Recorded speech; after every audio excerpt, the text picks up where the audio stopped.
Assalamualaikum warahmatullahi wabarakatuh. Alhamdulillah, salawat dan salam kepada Rasulullah Muhammad sallallahu alaihi wasallam.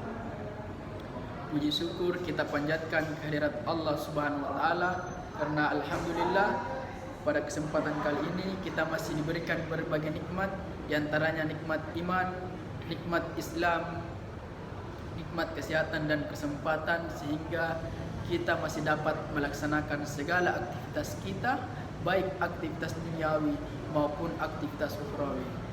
Mudah-mudahan kita tetap senantiasa diberikan kesehatan oleh Allah Subhanahu wa taala.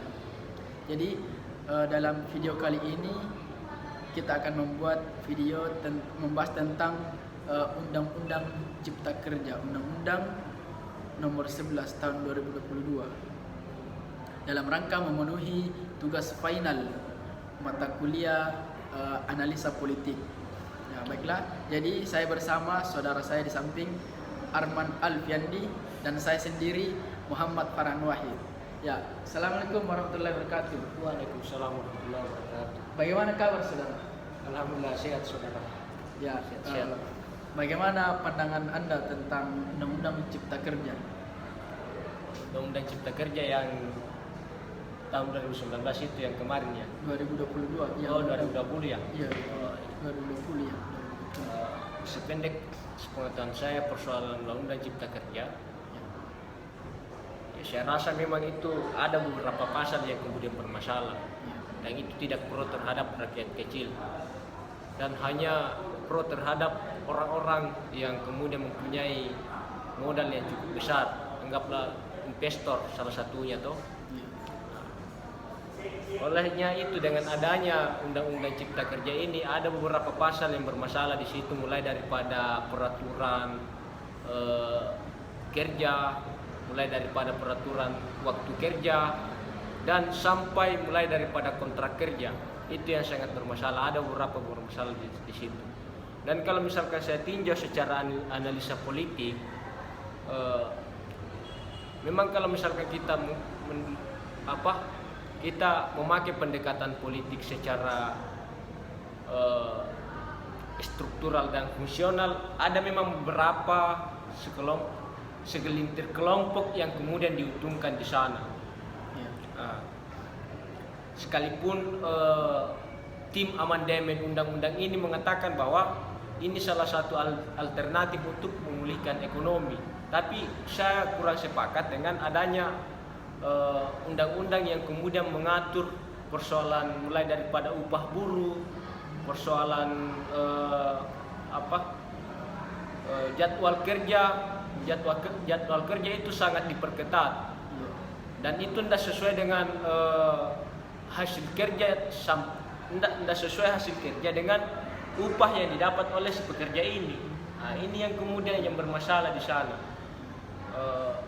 Salah satu contoh pasal misalkan yang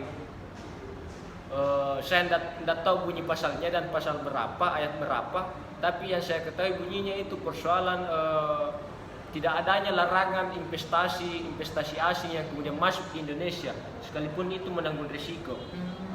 Itu yang bermasalah. Nah, kalau misalkan kita berbicara persoalan untuk investasi misalkan, ya misalkan itu kan kalau misalkan investasi dibebaskan untuk masuk di negeri kita, investasi asing, itu kan salah satu potensi negaranya kita, alamnya kita itu dieksploitasi oleh orang-orang yang dari luar negeri. Begitu, itu yang saya sedikit ketahui juga persoalan itunya saudara toh. Iya. Mungkin lebih lanjutnya persoalan adanya ini persoalan Omnibus Law itu kan satu kesatuan itu dari Omnibus Law dulu baru ke Undang-Undang Cipta Kerja. Nah, dan di Omnibus Law ini itu ada memang dampak positif dan negatifnya. Dampak positifnya karena ada beberapa aturan yang kemudian disatukan di sana. Toh, jadi anggaplah misalkan 5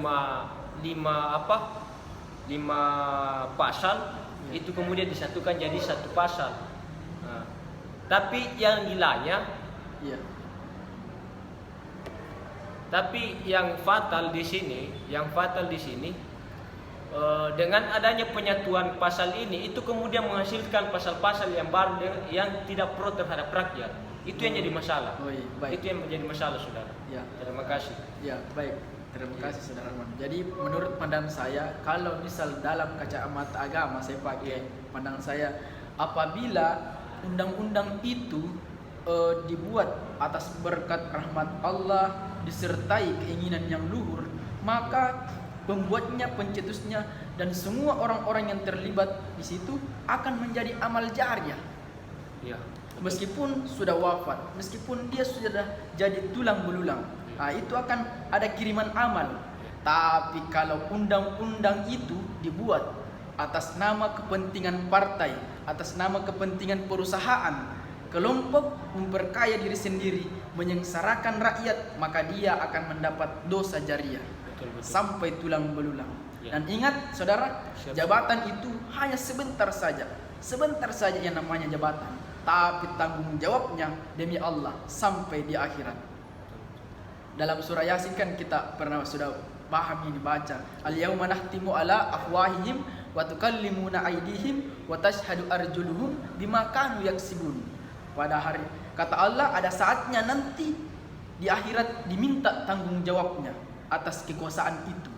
Jadi saya selalu bilang, kau bolehlah sewenang-wenang kepada pejabat, bolehlah pejabat sewenang-wenang, tapi sampai kapan? Sampai kapan kau ingin berkuasa? Paling 5 tahun, paling lama 10 tahun. Lepas itu jabatan. Tapi tanggung jawabnya sampai di akhirat. Dan di akhirat kala itu saudara, lebih parah lagi. Kalau saudara Arman misal dosa sama saya, pasti gampang minta maafnya. Kan saya sendiri cari saya. Tapi kalau dosa kepada rakyat Indonesia, berapa masyarakat Indonesia? Dan itu di akhirat kelak disuruh cari. Bayangkan di padang mahsyar seluruh manusia berkumpul dari Adam sampai kiamat. Berapa triliun manusia berkumpul dan tidak ada perlindungan. Kata Nabi, seolah-olah matahari tinggal sejengkal. Dan pada saat itu disuruh cari orang yang pernah kita hianati. Misal anggota DPR hianat dengan rakyat Indonesia, na'udzubillah misalnya. Nah, itulah pentingnya agama masuk ke dalam politik kalau menurut pandangan saya. Karena kalau orang tidak tahu agama, tidak ada takutnya. Kalau orang tidak ada takutnya, sudah. Kalau orang berpolitik tidak takut agama, waduh. Dan itulah ketika kekuasaan sudah di tangan, disalahgunakan, karena politik itu sesungguhnya sangat tergantung kepada siapa yang memimpin. Kalau politik itu dipegang oleh orang yang tepat, maka akan membawa kesejahteraan kepada rakyat. Kalau tidak, ya sebaliknya. Dan menurut saya bodoh sekali kalau kita menjauhkan agama dari politik. Kesalahan besar. Bagaimana pemimpin-pemimpin Islam? Saya kasih contoh. Yang namanya apa sih itu yang kalau mau jadi pejabat kan ada yang namanya store di KPK, store harta kekayaan. Itu jauh 1000 tahun yang lalu dicontohkan para sahabat. Suatu kali datang Umar, panggil sahabat yang mau diangkat jadi gubernur. Lalu sahabat yang mau diangkat gubernur ini berkata, kata Umar, periksa dulu hartamu. Protes ini sahabat Abu Hurairah, ya Umar, kau tidak percaya saya? Kata Umar, justru saya percaya kau, saya angkat kau kalau kau mau. Kalau kau, saya angkat kau, kalau tidak saya percaya tidak bakalan saya angkat. Kenapa begitu? Supaya saya tahu berapa hartamu sekarang dan berapa hartamu setelah selesai jabatan. Kan ini yang banyak di negara kita. Betul. Kalau kau tidak setuju, ya tidak usah. Ini pilihan. Kalau kau tidak setuju dengan syarat ini, saya ini, kau mundur. Kalau kau mau jadi pejabat, saya audit kau. Coba bayangkan, apa yang salah dengan kepemimpinan seperti itu? Coba ini yang diterapkan di Indonesia. Itu kan agama hadir. Itu salah satu contohnya. Coba suatu ketika di lapangan memberi makan, seluruh masyarakat Madinah waktu itu ngumpul untuk melihat, untuk memberi makan ontanya. Tiba-tiba Umar melihat ada onta gemuk sendiri. Dia tanya penjaga, siapa punya onta itu? Kok gemuk sendiri? Kata orang-orang, ontanya Abdullah ya Umar. Abdullah siapa? Abdullah bin Umar, anakku, anak saya. Iya Amirul Mukminin. Waktu itu kan Umar presiden. Kata Umar, panggil Abdullah. Abdullah, jual itu ontamu. Kenapa bisa gemuk sendiri? Saya pelihara. Kata Abdullah, saya pelihara dengan baik. Kamu pasti dikasih istimewa. Pasti dikasih makanan yang baik karena kau dianggap anak pejabat. Coba. Jadi kau dikasih rumput kelas 1. Kata Umar, jual itu onta, ambil modalmu, kemudian lebihnya masukkan ke kas negara. Coba lihat, itulah pemimpin Islam. Coba, waktu Umar bin Khattab mewafat karena ditikam kan, dikumpul semua sahabat untuk cari siapa penggantinya. 14 sahabat bermusyawarah pada saat itu. Kata Umar, siapa yang mau jadi pemimpin di sini? Sahabat berkata, Abdullah. Abdullah siapa? Abdullah bin Umar. Anakku. Kau kira kami ini ragus kekuasaan?